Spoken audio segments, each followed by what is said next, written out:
ફરી સ્વાગત છે મિત્રો એક નવા વિડીયોમાં। તો ચાલો વાર્તા શરૂ કરીએ। મારા મોટા ભાઈની સાસુને જ્યારે ઘરે કોઈ નહોતું ત્યારે પલંગ પર ઊંધી કરીને અને પછી થઈ ગયા પાણી।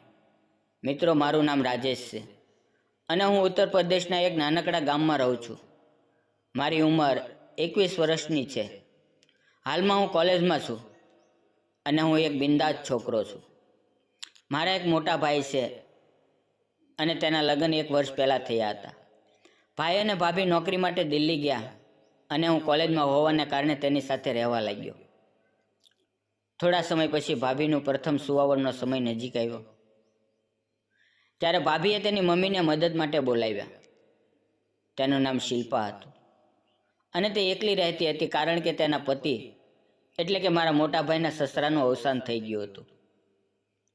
મારો ભાઈ બેંગ્લોરમાં રહેતો હતો।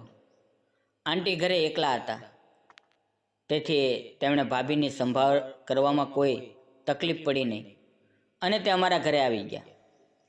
જો તમને શિલ્પા આંટીની વાત કરવી હોય ને તો તેની ઉંમર લગભગ 42 વર્ષની હતી। ઊંચાઈ 4 ફૂટ 5 ઇંચ અને તે ગોરા હતા, એકદમ ફિટ હતા। તેમણે તેના શરીરને ખૂબ જ સાચવીને રાખ્યું હતું। ક્યારેક બહાર જવું હોય તો આંટી સાડી પહેરી લેતી, બાકી ઘરમાં બધી જગ્યાએ તે ગાઉનમાં રહેતી।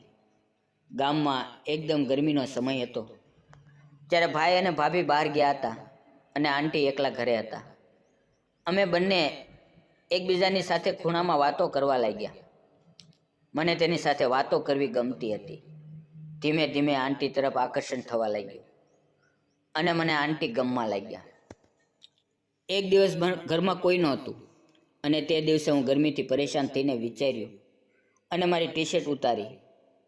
ત્યારે મેં આંટીને કહ્યું, આંટી, આજકાલ વાતાવરણ બહુ ગરમ છે।